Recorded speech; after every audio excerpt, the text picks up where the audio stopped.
नमस्कार दोस्तों, नमः शिवाय। जीवन ज्योति चैनल में आप सभी का हार्दिक स्वागत करती हूँ। दोस्तों, आज की वीडियो में हम श्रवण करेंगे नाग पंचमी की पावन कथा। नाग पंचमी के दिन नाग देवता का पूजन अर्चन करने से और नाग पंचमी की कथा का श्रवण करने से हमें नाग देवता का आशीर्वाद प्राप्त होता है और हमारे घर में सुख समृद्धि आती है। आइए श्रवण करते हैं नाग पंचमी की कथा।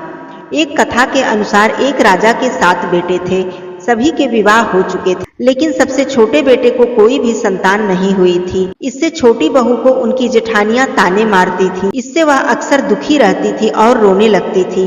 पति समझाता था, तब भी बहू का दुख कम नहीं होता था। इस तरह समय व्यतीत होता गया। एक बार नाग पंचमी से एक दिन पहले उसे स्वप्न आया। स्वप्न में उसे 5 नाग दिखाई दिए। उसमें से एक नाग ने कहा कि अरे पुत्री, कल नाग पंचमी है। अगर तू हमारा पूजन करेगी तो तुझे पुत्र रत्न की प्राप्ति होगी। यह सुनकर वह जाग गई और अपने पति को सारी बात बताई। इस पर पति ने कहा कि इसमें कौन सी बड़ी बात है। 5 नाग दिखाई दिए हैं तो 5 नागों की आकृति बनाकर पूजन अर्चन करना। नाग देवता ठंडा भोजन करते हैं, इसलिए कच्चे दूध से उन्हें प्रसन्न करना। छोटी बहू ने ठीक वैसा ही किया। नाग पंचमी के दिन उसने विधि विधान से नाग देवता का पूजन अर्चन किया और नाग देवता से प्रार्थना की। कुछ ही दिनों के बाद उसे पुत्र रत्न की प्राप्ति हुई। उसका पुत्र अत्यंत ही सुंदर और अत्यंत ही बुद्धिमान था। यह सब नाग देवता की कृपा से हुआ था। छोटी बहू प्रत्येक नाग पंचमी को नाग देवता की विधि विधान से पूजा अर्चना करती और अपने पुत्र के दीर्घायु के लिए कामना करती थी। इस प्रकार छोटी बहू अपने पति और बच्चे के साथ सुखपूर्वक जीवन बिताने लगी। यह सब नाग देवता की कृपा से ही संभव हो सका। बोलिए नाग देवता की जय। नाग पंचमी की दूसरी कहानी एक भाई बहन की है। प्राचीन काल में एक बालक जिसका नाम महादेव था, वह भगवान शिव जी का परम भक्त था और रोजाना वह शिव मंदिर जाया करता था। मंदिर में उसे नाग देवता के दर्शन होते थे। वह लड़का रोज नाग देवता को दूध पिलाता था।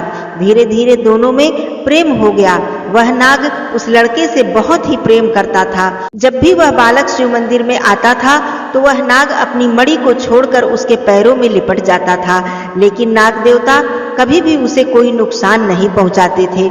इस तरह सावन का महीना आया और सावन के महीने में वह बालक अपने बहन को लेकर मंदिर गया। मंदिर में पूजन अर्चन करने के बाद नाग देवता फिर से उसके पैरों में लिपट गए। बहन ने जब यह देखा तो उसे लगा कि यह नाग उसके भाई को डस लेगा। बहन ने अपनी भाई की जान बचाने के लिए उस नाग को डंडे से पीट पीट कर मार डाला। जब उसके भाई ने उस नाग को मरे हुए देखा तब उसके भाई ने सारी बात बताई और कहा कि तुम्हें इसका दंड अवश्य मिलेगा।